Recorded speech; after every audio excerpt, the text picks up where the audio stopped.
Welcome to the Next Level Facebook Ads Podcast with Phil Graham. We help you master Facebook ads and give you an unfair advantage over your competition. Are you ready? Let's go. Hey, what's up, friends? Welcome to the Next Level Facebook Ads Podcast, episode 267. I'm Phil Graham. I've got a game-changing episode for you guys today. I'm going to be sharing 6 powerful keys to ethical persuasion in your Facebook and Instagram ads. These keys are responsible for many millions of dollars of sales, and I just cannot wait to share them with you. They're so powerful. Now, this episode is going to be part 1, and in part 1, we'll be covering the first 3 keys to persuasion, and then next week will be part 2, where we'll cover keys 4, 5, and 6. Now, this isn't just a bunch of random tactics. This is actually real, time-tested science of the mind that's been around for a long time, but never really properly applied to Facebook ads. This is going to be so powerful that it's going to be just as valid 100 years from now as it is today, because it deals with how people think. And it's inspired by an amazing book by Dr. Robert Cialdini. It's called Influence, the Psychology of Persuasion. If you have not already read it, I highly recommend you check it out. But beyond that, the book talks about these principles, but we're actually going to break these 6 principles down and apply them to how you can use them with your Facebook ads, because that's really how you can get the most out of them in your business. And I want to give a quick little hat tip and thank you to somebody I had a call with a few days ago. His name is Dr. Daniel Kadush. He gave me this idea for this topic, and I love it. So thank you, my friend. I really appreciate it. And if you guys have ideas for topics you want me to cover on the show, or maybe you're looking for some one-on-one coaching so you can actually learn ads the right way instead of all these fake gurus and crappy courses, or lastly, maybe you want somebody to actually run your ads for you so you can do what you do best and you don't have to worry about the ad part. Well, for any of those things, you can just go to my website, philgrahamdigital.com, or you can DM me on Instagram at philgrahamdigital, and I would be happy to hear from you. I want to jump right into this week's content. And as usual, I want to make this short, sweet, and full of value and very actionable for you guys. And here in the US, we just finished Father's Day weekend. So I hope all the dads out there had a great, great Father's Day. And also for any moms out there who maybe there isn't a dad with them, maybe your mom and dad, well, that's for you as well. I appreciate all of you out there listening, and I hope you guys had a great weekend, and I hope you all are having a great week so far. So let's jump into these 6 principles, not only what they are, but most importantly, how can you use them in your ads? One key point I want to get across is that I use all these things very authentically and in a good way. I don't use them to manipulate people. I never want to get somebody to do something they wouldn't want to do. I don't want to ever have to talk anybody into anything. We don't want to twist arms. This is about connecting with your customers and clients and your audience in a way that gets them to realize that, hey, buying from you, whether it's a product or service, could improve their life. So it has nothing to do with manipulation, although people could take this stuff and use it in a manipulative way. Don't do that. Use it genuinely, like I do, and you could have some insane success, my friends. One principle of ethical persuasion, and remember, this is science. It's not just tips. It's not guessing. It's real. The first principle is reciprocity. Reciprocity. So people are more willing to give back or give something to you after they receive something first. So a really good example of this in your life, you might be able to relate to. Let's say, you've got kind of a large family, and all of a sudden one Christmas you received a Christmas card or maybe even a gift. Let's say you got a gift from a cousin that you haven't talked to in a while. Well, when that happens, let's say you didn't get that cousin anything because you guys really haven't been keeping in touch. You might feel a little bad about it. And the chances of you actually giving them something, whether it's that year or the next year, go much higher because they gave you something first. That's just human nature. That's how people think. So when somebody else gets something first, they're more compelled to feel like, hey, I should really return the favor and give something to this person too, whether it's a gift or some kind of value. So how can you use that human nature to your benefit when it comes to running ads? You can use what I call, my best tactic that I always recommend, which is actually giving value in your ad itself and on the landing page before you even ask for an email address. It's an easy thing to say. And I've done this podcast for 5 years, over 5 years now, every single week.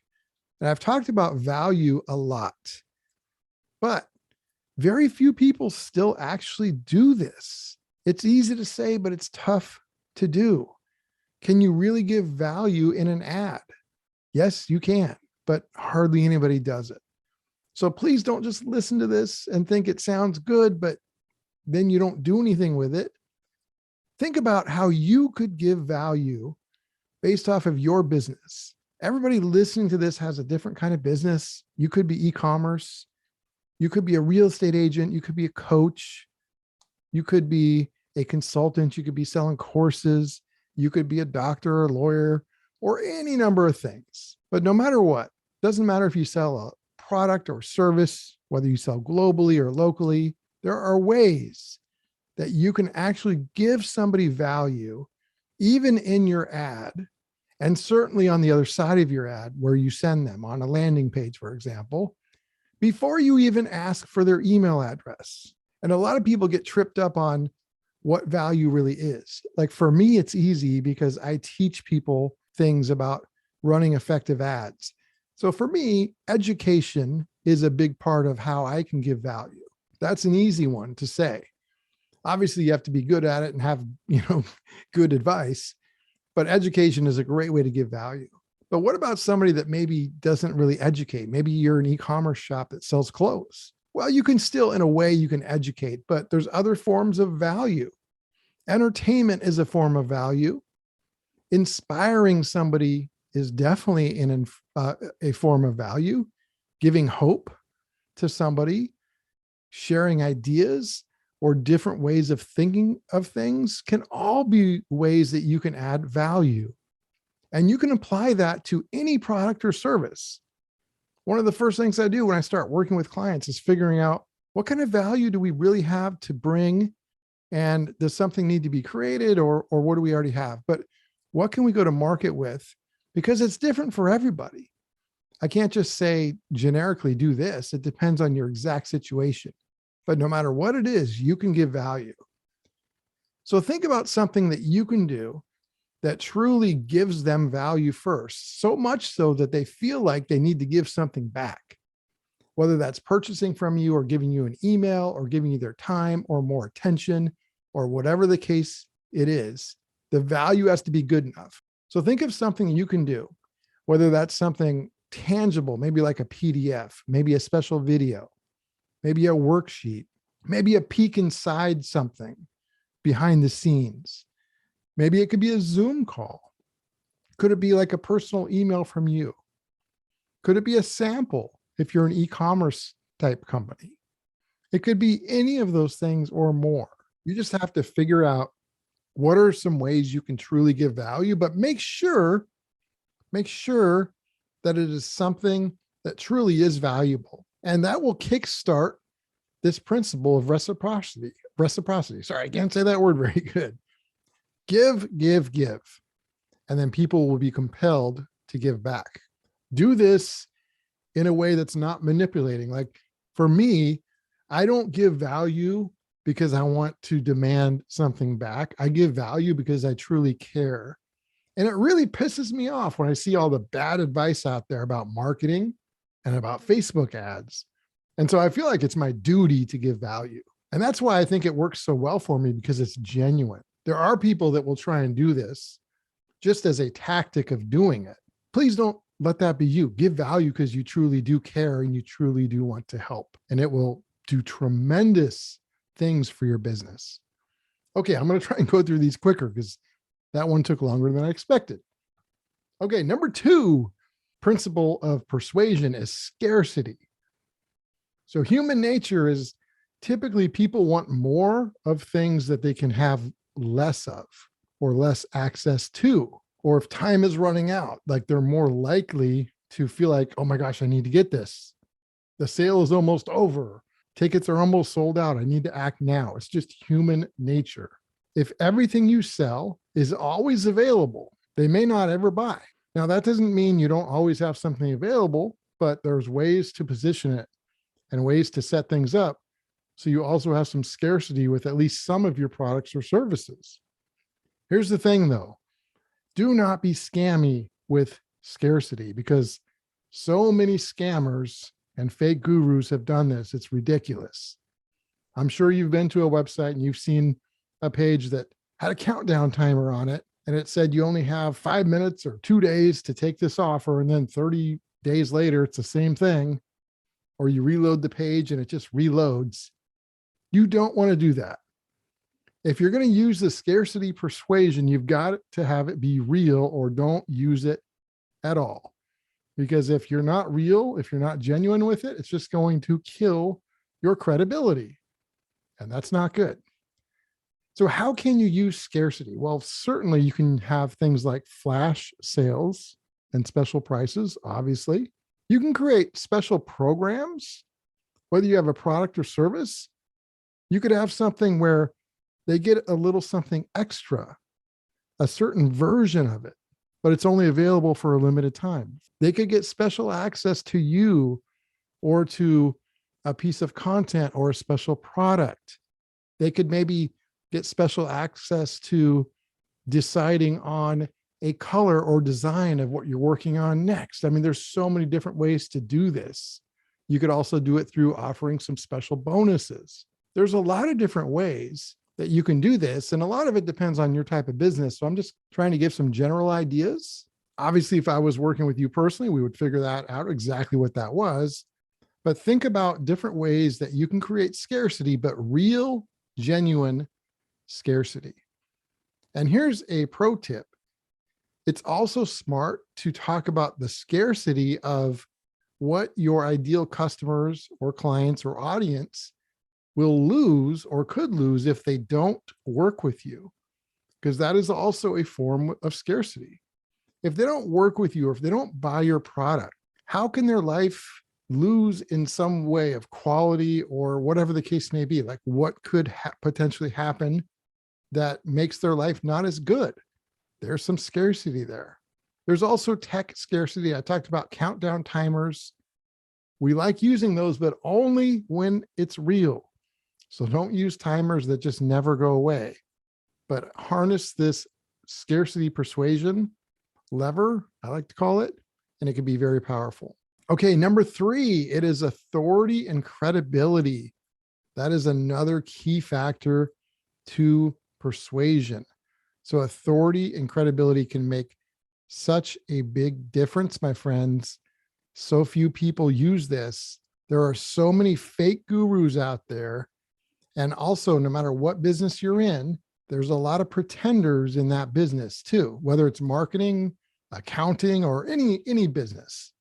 Even if you're in retail, there's some, and actually many competitors and a lot of noise out there from people that don't know what they're doing. And that's where authority and credibility comes in. So you've got to be able to establish and demonstrate your authority and credibility, either as a person or as a company or as a brand. It's very important. I always say your product and service is important, but your credibility and authority is just as important as your product or service, like equally. It's not just what you're selling, it's who's selling it. If you want to learn sewing, you shouldn't be learning it from LeBron James. He's not credible in sewing. But obviously, if you want to learn basketball, he's very credible. So the topic, the product, the service matters, but who's selling it or teaching it also equally matters. There was a company that was marketing and they were going for phone calls. They wanted to have potential clients schedule calls. And so they worded it a certain way. And one way, and this is just, I'm paraphrasing, it's not exact, but One way was something like click below to speak to Jane, who's our customer service specialist. That was like one way to say it. And the other way was click below to speak to Sarah. She's the head of sales and our customer success department. So one was customer service specialist versus head of sales and customer success department. Those were the two different ways they worded it, and they split tested it. Which one do you think did better? Well, the second one, the one where it said, speak to Sarah, she's the head of sales and of our customer success department, that actually got 400% more bookings. Everything else was the same ad, the same landing page, the same scheduling page. That was the only difference. So people just felt like there was more authority because of that title. So that was interesting. And they really did have somebody with that title, so they weren't faking it or anything like that. So again, just like all this other stuff, don't fake any of this stuff. Be careful. Don't do that kind of stuff. So you really need to position yourself or your brand or both as someone who's not only credible, but someone who truly cares about your customers, because there's so many people out there who don't. And so many people use fake credibility. It is so easy to spot. Don't be that kind of person. I can spot that from a mile away. I see it all the time with fake gurus and fake marketers, people posting about the cars they're buying and driving and all this other crap about them. And most of the time, they're not even making money. It's all a facade. It's fake. And people just get taken in by it, and then they get screwed by it. So you need to actually show and demonstrate real, genuine credibility, and you will stand out. So how do you do that? You can certainly talk about how great you are. However, that usually doesn't work out very well, because that's what most marketers try and do, just brag about themselves. So I don't recommend doing that. What you can do, a couple different things. You can have your clients do it for you through testimonials and things like that. You can also do it by helping people without even having to brag about yourself. I can get on a call and help somebody, and I don't have to say anything about myself. They'll see how I help them. So it's very, very powerful. You can even help somebody in an ad without getting on a call. And again, whether it's education or value or inspiring somebody or entertaining somebody, any of those ways could be ways you can help somebody. Some other things you could do in your ads, as well as landing pages, et cetera, and website, is case studies. I really like using case studies. I am finishing one up right now where the client went from 0 to over $50 million in sales. That's a great case study. That's something I can put out there and show what we did. And it's not me bragging about myself at all. I'm certainly going to talk about my role in that, but it's a case study and it's going to be helpful, and it's going to show people how we did it. And I'm also going to do an episode on that too in the future, which will be really cool. Client testimonials is another way that you could use that in ads. You could certainly get testimonials from clients, whether it's in written format or videos. That's a great ad. That helps your credibility and authority. Any kind of PR you might have is a great way to do it. But also in your ads, this is really cool. You can still talk about yourself without bragging, but you've got to do it in the right order. It's like a recipe. If you have a recipe and you have it in a certain order and you do it wrong, you could have all the ingredients right, but the recipe can turn out tasting horrible. You've got to have the right recipe. So you want to start off your ad with a hook and some value, and then your credibility. Could just be a short statement about your experience or how you created a result for somebody, but you do it in a way where you're not bragging. You're just educating on why they should listen to you, but it's sandwiched, after a hook and value. And then after you give your credibility in the ad, you add more value after that. That's very effective. And then you could and should have what I call a credibility box on your website, on your product pages and your landing pages that also talks about reasons why they should listen to you or buy from you. But when you do it right, you're going to be able to talk about a lot of your successes, but it should still be focused at the end of the day on not your successes, but how those successes give you an edge to be able to help your customers or serve your customers. That's the key. So when you do all those things and you do it right, you're going to be able to demonstrate authority and credibility without bragging about yourself and without acting like all these idiot fake gurus out there. And people will really notice and they will trust you. And that is so important. So to recap, the first 3 of the 6 keys to persuasion was reciprocity, scarcity, and then also authority and credibility. Hopefully this was super helpful for you guys. It's so powerful. Make sure you actually put this stuff into action, especially when it comes to your ads. And then next week, we're going to be covering the final 3 keys to persuasion, which could literally change your business and change your life when it comes to running ads. And I cannot wait to share them with you. So my friends, thank you so much for listening. Episode 267 is in the books. If you want to get in touch, philgrahamdigital.com is the website, or you can DM me at philgrahamdigital on Instagram. I look forward to our next episode, and I will talk to you guys next time. Peace out. Thanks for listening to the Next Level Facebook Ads Podcast. Please remember to subscribe and share this with all your friends. For show notes, more tips, and to learn more about Phil, please visit philgrahamdigital.com/podcast.